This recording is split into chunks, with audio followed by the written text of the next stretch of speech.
Olá, seres humanos que eu chamo de amigos, tudo certo com vocês? Hoje eu voltei, né? Quanto tempo sem se ver? Um dia, meu Deus. Tá passando um caminhão na rua, tá? Coleta seletiva muito importante. Parabéns pros trabalhadores, inclusive valorizem trabalho aí. Vamos falar da história do Brasil agora.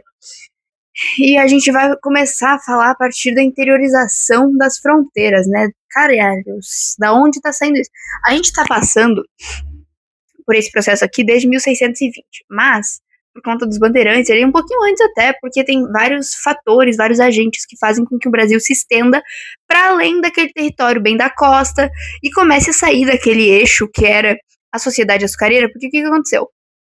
A gente tá vendo o Brasil aqui logo depois de que Portugal se restaura, no caso durante a restauração, até antes da Holanda invadir o território brasileiro, mas o comércio açucareiro já estava começando a cair em desuso, porque a Holanda e outros países já estão conseguindo ter também esse acesso a isso, tem outras produções, o açúcar não está mais sendo tão necessário. E o Brasil começa a ter agentes diferentes que, num primeiro momento, não necessariamente fazem para substituir o ciclo do açúcar, mas acaba gerando, então, esse efeito. Então, alguns dos agentes que facilitam para essa interiorização das fronteiras são os jesuítas, por exemplo. A gente falou sobre a criação das missões jesuíticas, né, no Concílio de Trento, na Contra-Reforma, e que basicamente é uma tentativa, então, da Igreja Católica de retomar os fiéis que estavam se perdendo, e nesse caso eles não vão nem retomar, eles vão aproveitar que tem um novo mundo cheio de novas oportunidades, de pessoas que, para eles, são como páginas em branco, e vão tentar escrever aquela fé neles. E os jesuítas realmente acreditavam que os indígenas precisavam da salvação, então eles estão vindo para cá para tentar mudar a fé dos indígenas, porque na cabeça deles, os indígenas não tinham uma fé digna de ser chamada de fé, ou enfim. Aí os jesuítas, tem jesuítas portugueses e espanhóis. Os que vão ali pro norte, para a região do norte, são os espanhóis, os portugueses. E esses jesuítas, eles basicamente eles vão começar a se expandir para catequizar, enfim. Só que eles vão começar, eles iam criando as escolas jesuíticas, né? E eles vão começar a entrar em contato com outras coisas. Quando eles entram em contato com as chamadas drogas do sertão, que, por exemplo, Guaraná, cacau, eu não lembro o nome de várias, assim, pra citar pra vocês, mas os jesuítas começam a entrar em contato com isso, com as drogas do sertão, e a missão deles passa a ser não só religiosa, que então é essa coisa do martírio, de tipo assim, tinha jesuíta que pedia pro rei, me manda pro pior lugar, pro lugar que eu tenho mais chance de morrer, porque ele queria ser o cara que deu a vida pra catequizar os pobres indígenas que não acreditavam em Deus. Mas, ao mesmo tempo, eles também começam a ver essa rota comercial nova como talvez uma possível nova Índia. E se esse território brasileiro, tão desvalorizado, tivesse realmente potencial para ter aquele exclusivo comercial que tinham as especiarias da Índia? Então, aqui, as drogas do sertão passam a ser promissoras. Claro que não vão chegar ao mesmo nível que a Índia foi para a galera na época, mas aqui os portugueses, os jesuítas portugueses começam a investir nisso. E tem outros jesuítas, que são os jesuítas espanhóis, que eles vão vir aqui para o sul e eles vão criar reduções, né? As missões também, então, onde eles vão. Não sei uma palavra certa pra não ficar esquisito, mas eu vou usar a palavra errada, tá? Que é guardar os indígenas. Eu esqueci de uma palavra boa. Mas enfim, eles vão basicamente manter os indígenas nesses locais pra catequizar eles. E tanto no norte como no sul. Lembrei de um tango argentino. Tanto no norte como no sul, os jesuítas tratavam os indígenas de forma a apaziguar eles, porque, ou senão, os indígenas vão começar a ser mantidos em um local nada a ver, vão começar a ser meio que forçados a seguir uma rotina, e se os indígenas têm armas, se os indígenas têm chance de contra-atacar, é perigoso para os jesuítas se eles perderiam os indígenas. Então, os indígenas não têm armas, né? Nessas reduções. E aí, beleza. Tem os jesuítas aqui do sul, os jesuítas lá do norte. Esses são alguns. Aí tem dois que não é que eles são inexpressivos, mas comparados com os jesuítas e com os bandeirantes, não são os agentes principais. Vou começar com o menos expressivo deles, que é os soldados. Soldados não é que são inexpressivos, mas é que, tipo assim, tá, eles basicamente eles vão colocando, tipo, fortificações ao longo dos locais por onde eles vão passando. Então, eles são realmente só pra dizer que tem ali, porque eles não são o papel principal. Eles vão indo ali, né, mas, tipo assim, a grande interiorização da fronteira é dos jesuítas e dos bandeirantes. Os criadores de gado são importantes também, por quê? O gado era muito importante na época, porque não se tinha tanta. Tipo assim, se tu vai olhar no Nordeste, por exemplo, pra fazer para levar mercadorias para um lugar ou outro, para fazer esse escoamento dos produtos, enfim, eles usavam o gado como transporte. Só que criar o gado nos engenhos, junto com os canaviais, era péssimo, porque o gado era meio burro. Tipo, não burro, mas ele não estava acostumado com aquilo. Então é óbvio que ele ia passar por cima do mato, porque livre no campo, o gado vai passar por cima da grama. Então por que ele não ia poder passar por cima de um bagulho que é assim que os caras estavam, meu Deus, cana de açúcar, uau! Então, o gado é prejudicial. E a coroa portuguesa olha e fala assim: não quero esse boi aqui. Aí o boi, o gado, é proibido de ser criado nos engenhos, perto dos canaviais, enfim. Então os criadores de gado começam a ir para outros territórios para criar seu gado. E tem criadores de gado, eles vão indo para o interior. O gado era muito importante, né, para a economia, por mais que ele estivesse sendo, né, colocado meio de lado, assim. Vão ter criadores de gado aqui no sul, vão ter criadores de gado lá no norte, vão ter criadores de gado por muitas partes. Quer ver? Calma aí que eu preciso abrir aqui só para ter certeza do negócio que eu queria falar. No sertão, a criação de gado complementa o comércio açucareiro. Então, basicamente, a criação de gado por criadores de gado passa a ser não só uma ferramenta, mas eles também vão usar o gado para outras coisas. Vão usar o gado para alimento, para roupa, enfim. O gado vai começar a ter um pouquinho mais de uso, porque ele vai ser criado agora mesmo, né? Não vai ser só uma ferramenta dentro do engenho, porque ele tem essa permissão de ser criado fora. Que susto. E o gado no sul vai ser ligado aos jesuítas espanhóis, porque vai ter essa criação desse gado, né, aqui no sul. O sul, inclusive, a gente sabe que tem muito gado, porque o gado começou a ser criado aqui e começou a ter muito, muito gado mesmo. E aí a gente vai falar dos bandeirantes agora. E basicamente, nessa coisa dos bandeirantes, vai acontecer que. Vou já falar aqui dos bandeirantes e eu vou tentar lembrar que eu tava falando dos jesuítas pra amarrar tudo. Dos jesuítas, não, dos criadores de gado, que são jesuítas, tá? Enfim. Os bandeirantes. Basicamente, existia a capitania de São Vicente. E que basicamente um dos territórios é o que hoje a gente conhece como São Paulo. Os bandeirantes são essa galera que estava lá, então tinham agricultores mestiços, era uma galera da população que estava meio excluída, assim. Eles não tinham tanto espaço para aparecer nessa estrutura social que a gente sabe que era de grandes latifúndios e, enfim, o Brasil desde sempre excluindo uma grande parte da população. No caso é aqui que nasceu essa palhaçada. Aí tinha esse colégio jesuítico, não sei o quê, e os bandeirantes estavam ali. Por que eu tô lendo isso aqui? Tá me irritando. Esses bandeirantes vão começar a usar mão de obra indígena. Por quê? Aí é que vem o pulo do gato. Lembra que eu falei no início lá de restauração portuguesa e de Holanda e de não sei o quê? Então, Portugal tinha tido aquele negócio lá da União Ibérica, não sei se vocês vão lembrar, que basicamente Portugal vira território da Espanha. Resumidamente, bem resumidamente. Só que a Holanda, antes de ser independente, ela era território da Espanha. Quando ela consegue sua independência, ela vai bater de frente com a Espanha e vai falar assim: agora eu vou virar uma potência e vocês que aceitem calados. Então a Holanda começa a ter muitos atos meio imperialistas, assim, sei lá, a Holanda quer crescer e a Holanda começa a dominar e dominar. E uma ferramenta da Holanda de mostrar esse seu ódio guardado no coração pela Espanha é atacar as posses espanholas. Então, como Portugal era Espanha, parte da Espanha, as posses de Portugal eram posses de Espanha. Os inimigos de Espanha eram inimigos de Portugal. Então a Holanda vira inimiga de Portugal. E antes eles não eram tão inimigos assim. O que vai acontecer? Brasil era de Portugal, que era da Espanha, que é inimiga de Holanda. Então, Holanda invade o Brasil.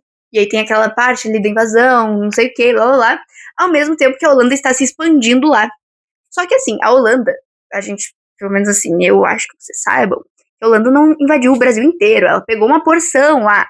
Tem, por exemplo, Salvador, a Holanda não conseguiu Salvador, mas ela ficou lá no seu território, beleza, estava ali no território do Brasil que ela conseguiu comandar. E aí, como ela tinha ela tinha dominado territórios africanos, ela estava dominando mais ou menos o comércio, o tráfico negreiro, ela olha e fala assim: vou sufocar Salvador, não vou mais mandar escravo pra lá. E aí os bandeirantes vão começar a ser importantes para essa mão de obra indígena, porque não tá chegando escravizado em Salvador, em outros lugares que a Holanda não governa aqui do Brasil, né? E aí os bandeirantes são basicamente esses caras que estão à margem da população e que começam a fazer as bandeiras, então são tipo expedições que eles vão matar dentro, enfim, vão procurar algumas coisas. Então uma dessas é a de... Calma aí que eu preciso achar a palavra que eu quero. Apresamento, não sei se é palavras, acho que é apresamento. E então basicamente os bandeirantes, eles iam procurando indígenas e para fazer com que eles virassem essa mão de obra no lugar dos escravizados, dos negros africanos escravizados, porque eles estavam faltando em grande parte do Brasil por conta dessa situação sensível aí com a Holanda. Isso a gente está falando 1620 até 1640, que é quando acontece a restauração portuguesa, e Portugal vai assinar um contrato com a Holanda, que a Holanda vai poder ficar aqui por uns 10 anos. E a gente sabe que os pernambucanos não vão gostar muito desse contrato, vai ter todo um bafafá e não sei o quê, e aí Portugal fica tipo, o que eu faço, meu Deus, enfim, mas isso aí não é tão importante por enquanto. O que a gente precisa saber é, até Portugal se restaurar, a Holanda e a Espanha são inimigas, então a Holanda vai continuar sufocando o tráfico negreiro aqui pro Brasil, então vai ser necessário... percebi que tá faltando um negócio aqui. Desculpa, eu tirei porque... questões. Enfim. Tá, essa então é a bandeira de apresamento, ou caça ao índio, também é um jeito de chamar. Então, basicamente, os bandeirantes iam procurar indígenas para torná-los em escravos que pudessem ser usados no lugar da mão de obra africana que estava faltando. Meio péssimo. Bastante péssimo, na verdade. E aí a gente vai voltar lá pro negócio do criador de gado. Olha só a volta macabra que eu tive que dar aqui. Porque os bandeirantes, eles iam procurar indígenas. Lembra quando eu falei dos jesuítas, que lá no norte ou como no sul, eles tinham que deixar os indígenas apaziguados para não gerar revolta e blá blá blá blá? Os bandeirantes vão olhar para eles e vão falar assim, cara, tem um território, olha só, tem um território cercadinho, bonitinho, com o que eu tô procurando ali dentro. E o melhor, eles não têm armas. Então eu vou chegar, vou pegar e vou embora. E é tipo isso que os bandeirantes vão fazer. Eles vão mirar nessas reduções, nesses territórios das missões jesuíticas, para pegar os... Tudo bom? O que tá escrito aqui, cara? Ah, tá. Pra pegar esses indígenas que estão nas missões e que estão desarmados. Só que aí, em 1640, lembra quando eu falei que em 1640 Portugal se restabelece? Aí Portugal vai começar a armar os jesuítas, enfim, vai dar a ordem para que, né, pare de acontecer isso. Enfim, aí os bandeirantes, então, vão se ferrar um pouquinho para invadir as missões jesuíticas, mas enfim, isso aí esse é um papo. Aí tem as missões de prospecção ou mineração, que é basicamente eles procurando terras onde eles poderiam minerar. Não vai ter nada de tão grande assim dessas. O que vai ter de maior é depois, né? Não é nem tanto agora. Mas depois, em 1694, quando vai se descobrir a primeira jazida de ouro. Mas, por enquanto, não tem nada de tão uau, assim, sabe? Nas bandeiras de mineração. E, tá, eu esqueci de falar. Essa bandeira de caça ao índio, ela é mais lá pro norte. Um pouco, tipo... É que, basicamente, não tem tanto um rumo certo. Os bandeirantes, eles saem de São Paulo e eles vão passando pra tudo quanto é canto, né? Só que tem um bagulho específico aqui do sul que eu vou falar rapidinho. Tá? Mas antes disso tem outra bandeira que é do sertanismo de contrato. Então, basicamente, vão ter bandeirantes que vão ser contratados por senhores de engenho, enfim, para procurar escravizados, tanto africanos ou indígenas fugitivos, e trazer eles de volta, porque a galera fugia. Tu pensa assim, uma terra enorme, um latifúndio, caralho. Tem um monte de gente trabalhando. Se o senhor de engenho ou o pessoal que tá ali não tá olhando tanto, o cara se mete pro meio do mato pra fugir. E é, então, nesse contexto que o sertanismo de contrato vai funcionar, porque aí um cara vai ser contratado para ir buscar esses fugitivos, ou muitas vezes destruir os quilombos que tem, né, na região, enfim. Tá.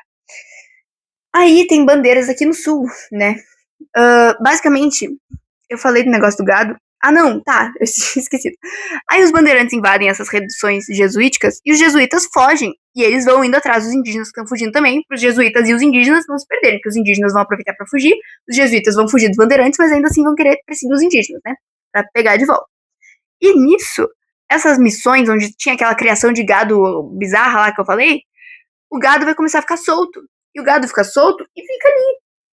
Só que, quando vai ser criada a colônia do Sacramento aqui, colônia? Eu sinto que eu tô falando a maior das merdas, mas eu acho que tá certo, na real, né? Ó, vai ser formada a colônia do Sacramento por bandeirantes também, que estavam descendo aqui, né? Isso aqui em 1680, tá? Mas esse gado tava solto ali, tava se procriando, e depois ele vai começar a ser utilizado, tá? Vão começar a matar, a presar o gado, para mandar para abastecer Minas Gerais, que a gente já vai falar sobre por que Minas Gerais está sendo abastecida. Mas a colônia do Sacramento, eu vou tentar manter uma linha reta. A colônia do Sacramento vai ser fundada em 1680. os bandeirantes estavam descendo pro sul, daqui a um pouco curvaram no Tratado de Tordesilhas, passaram ali um pocão pro lado da Espanha e montam ali. Por que que eles estavam indo? Portugal já tá restaurado, 1680, né? Portugal restaurou em 1640, já tem 40 anos, né, de restauração portuguesa, portugueses estão ali de boinha, e eles olham para essa bandeira e estão falando assim, cara, interessante, a gente, né, Espanha, não estamos necessariamente tão bestes, ter território a mais é massa, e aí os caras estão chegando num lugar que é maneiro para Portugal, e a gente vai ver que esse lugar aqui, que é o Rio da Prata, Rio da Prata depois vai ter mais coisa do Brasil, né, no Rio da Prata, sabe, Guerra do Paraguai lá, mas enfim, Rio da Prata, ele é interessante porque ele fica ali, né? Tem aqui a Colônia do Sacramento, tem o Rio da Prata e tem Buenos Aires, tá? Meu mapa desenhado aqui com a mão foi lindo pra vocês. Mas enfim, Rio da Prata é interessante, não só porque ele tem, tipo, a chance desse escoamento, né? Então, ele vai passar por um grande território e o escoamento dos produtos se dá por rios. E aí, Portugal, meu Deus, por que eu tô fazendo isso? Portugal vai ajudar nessa bandeira dos bandeirantes. Portugal vai começar a meio que investir nos bandeirantes, vai começar a ajudar financeiramente também, enfim. E me perdi. Tá, uma das bandeiras são as monções, né? Que são essas feitas por navios, por embarcações, enfim, fluvial, né? Uma bandeira fluvial que é uma maneira de levar mercadorias, enfim. Porque, por exemplo, se tu faz uma viagem longa com produtos ou com gado, sei lá, com qualquer merda por terra, é fácil de, tipo, sei lá, um grupo qualquer ir lá e atacar esse negócio. Então, para evitar esse desvio dessas coisas, vão ser feitas por rios, enfim, as monções. E aí, essa expansão que Portugal está apoiando para o território que é da Espanha vai criar uma série de conflitos ali para o estabelecimento dessa colônia do Sacramento, porque vai ser criada meio que uma vila, ali os bandeirantes vão firmar uma vila, que vai ajudar também a consolidar a posição deles naquele local que eles estão ocupando. Então vai ter a colônia, vai ter um presídio, aí vai ser firmada essa vila. E basicamente tem uma faixa ali que são tipo as terras de ninguém, que é essa divisa, né, entre o território que não tinha uma definição muito grande. É ali que vão acontecer esses conflitos sempre, porque não tem uma fronteira muito certa, então vem para cá, vai para lá, vai pra lá. Então aí tá tendo esses probleminhas. Mas isso aqui é a formação da colônia do Sacramento pelos bandeirantes aqui no sul. Beleza? Depois a gente vai ver que tem umas outras coisas. Aí tem um negócio sobre o mito dos bandeirantes, eu não acho que eu vou falar tanto aqui, mas basicamente só o que é. Eles são agentes do seu tempo. No seu tempo, os bandeirantes são vistos como aqueles grandes. Uau, nossa, eles estão ajudando a explorar o território, estão ajudando Portugal a firmar o território que depois vai virar a ser o nosso território, a nossa nação. Depois que Portugal não tem mais influência sobre a gente, vai ser o nosso território. Então os bandeirantes ajudam isso. Então o mito de que os bandeirantes são um herói nacional nasce muito disso. Né? Eles ajudaram, assim, né? Então isso foi na colônia, basicamente, na República do Café com Leite. São Paulo virou um centro econômico, São Paulo também, por curiosidade, assim, né, da onde saiu a porra do bandeirante, então, assim, por coincidência, talvez eles tenham dado uma forçada ali com o dinheiro que eles tinham, com a influência política que eles tinham, pra fazer com que os bandeirantes virassem o herói da pátria que eles viraram na imagem, mas hoje já está sendo reconsiderado isso justamente porque os bandeirantes são agentes do seu tempo, a gente sabe hoje em dia que olhando de onde a gente tá, eles fizeram um monte de merda, eles quebraram quilombo, eles bateram em gente, mataram gente, não sei o que, fizeram um monte de horror, e no seu tempo eles fizeram o que eles fizeram. Então ajudaram a expandir o território? Sim, mas, né, sempre tem um mas. Então é isso aí. Tá. E agora, sobre o ciclo do ouro, será que eu consigo falar? Já são 19 minutos, o outro vídeo ficou com 20 e poucos. Ah, eu vou ter que conseguir falar. Tá, o ciclo do ouro vai se dar majoritariamente em Minas Gerais. Aí lembra do negócio do gado que eu falei, que tinha um monte de gado lá, o que acontece? 1694, eles acham a primeira jazida de ouro. E aí explode, né? A galera de todo o Brasil tá querendo vir pra Minas Gerais pra pensar assim, caramba, vou pegar um pedacinho de ouro pra mim também. E o ouro que tem ali é ouro de aluvião. Então, tipo assim, tem territórios tem ouro saindo do chão, assim, né? Essa é a vibe que eles estão sentindo. E claro, depois que tu cata todo o ouro, que tu coleta o ouro, tu vai ter que cavar, mas enfim, no primeiro momento eles vão começar a coletar ouro. E isso atrai muitas pessoas para lá. Só que com esse tanto de pessoa indo para lá, precisa de um jeito de abastecer.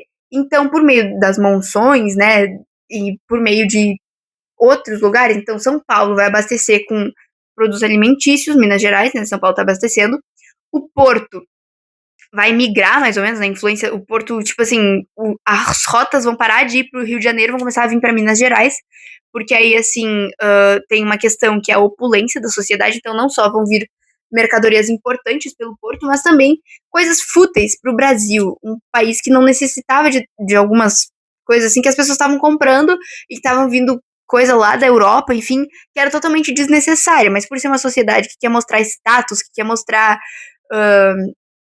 posse exagerada, enfim, a opulência, né? Essa questão era necessária para eles, então o Porto meio que migra para Minas Gerais e o Rio Grande do Sul vai abastecer com a cacetada de gado que tinha aqui, que chega um ponto que o gado ele meio que não, né? Ele se extingue e aí eles vão ter que trazer outro gado e em vez de apresar o gado, eles vão começar a criar o gado.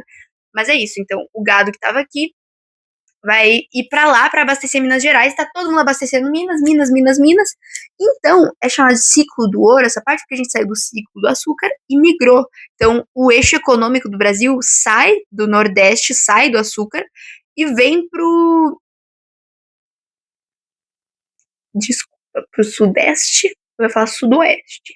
Vem pro Sudeste e foca no ouro, né? Então, Minas Gerais tá ali, né, nessa vibe, sim.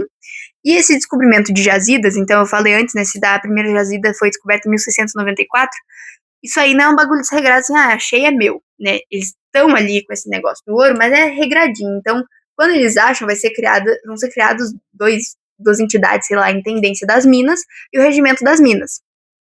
E esse Regimento das Minas falava que quando uma data de ouro era achada, ela tinha que ser notificada para a Intendência, para que assim a Intendência redistribuísse essas datas de ouro para quem fosse apto a explorar essas datas. Então, pessoas que fossem ricas para comprar um escravo ou pessoas que já tivessem muitos escravos. Ou seja, mais uma vez está consolidando uma sociedade bem hierarquizada, sim, porque aqui a gente vai ver que a elite são os grandes mineradores, que têm grandes posses de escravos, e os grandes comerciantes também que a gente está vendo aqui agora, o comércio vai começar a ser um pouco mais importante, tá? Os faiscadores são figuras interessantes, porque o que acontecia? Essas jazidas, elas eram bastante ouro. Aí um cara que tinha vários escravos chegava, metia os escravos tudo a trabalhar, era uma condição muito insalubre, assim, a poeira que levantava, o barulho estridente, ficar trabalhando com sol na cabeça e na água o dia inteiro para catar ouro na água, isso aí tudo era muito ruim para os escravizados, né? E aí os ricões levavam seus vários escravos para lá, os escravizados trabalhavam, quando tava, tipo assim, acabando, não valia mais a pena esgotar o trabalho dessas pessoas naquela mina. Então, o cara pegava todo o seu dinheiro, aquele ricão, procurava uma data de ouro nova que tivesse, tipo assim, depois que se achava uma grande data de ouro, ela era dividida, assim, as minas de ouro eram divididas para pessoas que fossem explorar. Então, esse cara que já tinha pegado ali vai pegar um terreninho ali do outro canto, enfim. E aí, esse território que ele abandonou não tá 100% vazio. Então, os faiscadores são sujeitos que vão ir ali com menos mão de obra, mas que ainda assim vão dar um jeito de lucrar naquilo. E alguns deles vão conseguir ascender, vão virar uma classe média, outros não vão conseguir. Então, os faiscadores são esses agentes meio instáveis aí. O que vai acontecer?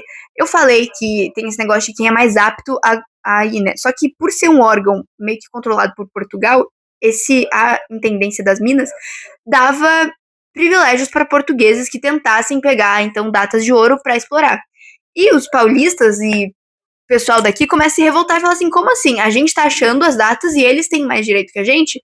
Não gostamos. Então vai ter a revolta dos emboabas, que emboaba é um passarinho lá que só tem pena na bunda e os portugueses usavam uma bota até aqui em cima, que é tipo as pernas dos emboaba, um bagulho assim. E basicamente, então, essa revolta é uma tentativa dos paulistano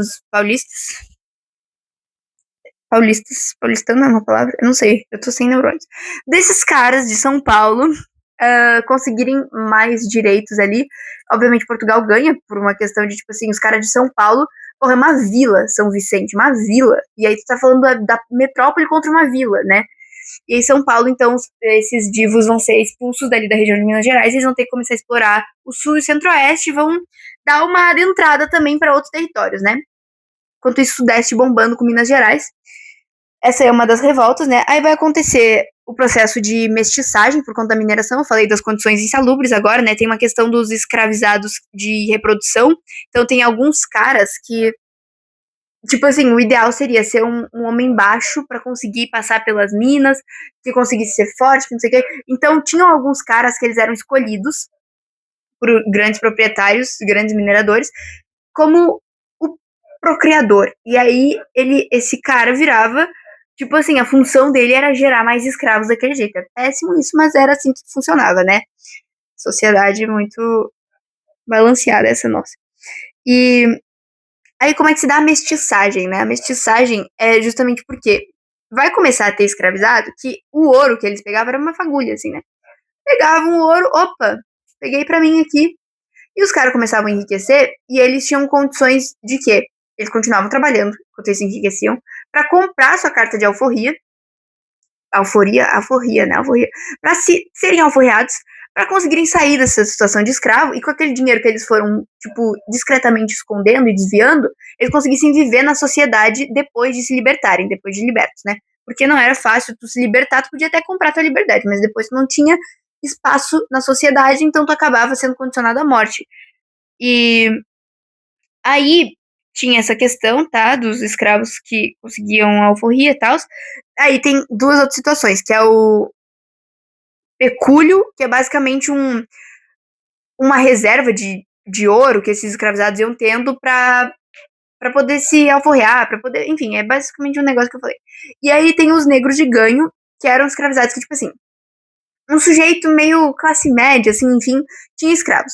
Só que aí, não necessariamente classe média, o sujeito tinha escravos, só que ele já tinha os escravos necessários para uma certa função. E aí meio que sobram escravos que não seriam necessários para aquela função de engenho, ou de mineração, enfim, de engenho, tá? E aí o que, que ele vai fazer? Ele vai mandar esse escravo pra vida urbana, para trabalhar, por exemplo, sei lá, quitute, não sei, qualquer coisa lá na cidade, e parte do ganho vai para esse escravizado, porque ele não tá fazendo a função que ele deveria, né, nos engenhos, enfim. Então ele tá ganhando um certo lucro. E tá. E aí o que, que vai acontecer? Nessa época também vão ter impostos sendo colocados. E aí tem, então, o quinto, que é 20% da produção,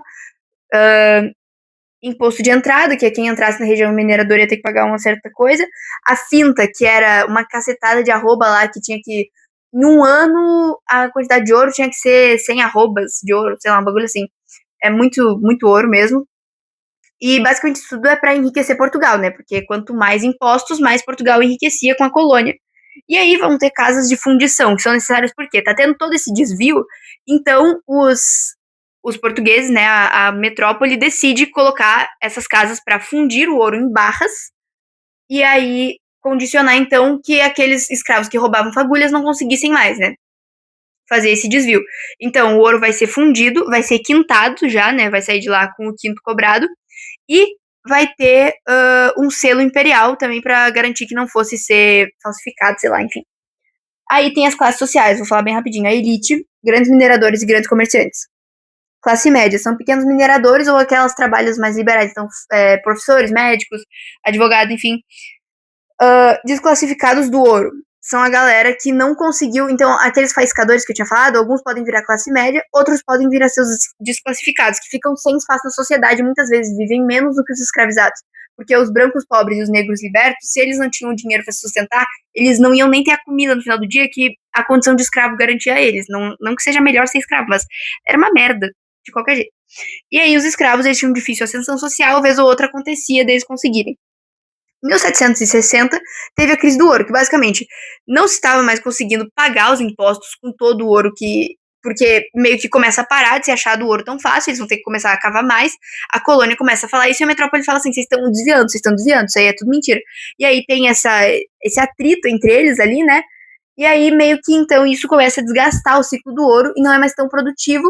E aí a gente vai ver que em 1750 teve ali o Tratado de Madrid, tem período pombalino acontecendo durante isso aqui também, tem mais o imposto da derrama, mas isso não vai cair na prova, não se preocupem, tá? Mas então, só pra fechar, é isso aí, tá bom? Entenderam tudo? Se não entenderam nada, sinto muito, tá? Um beijo, ficou longo.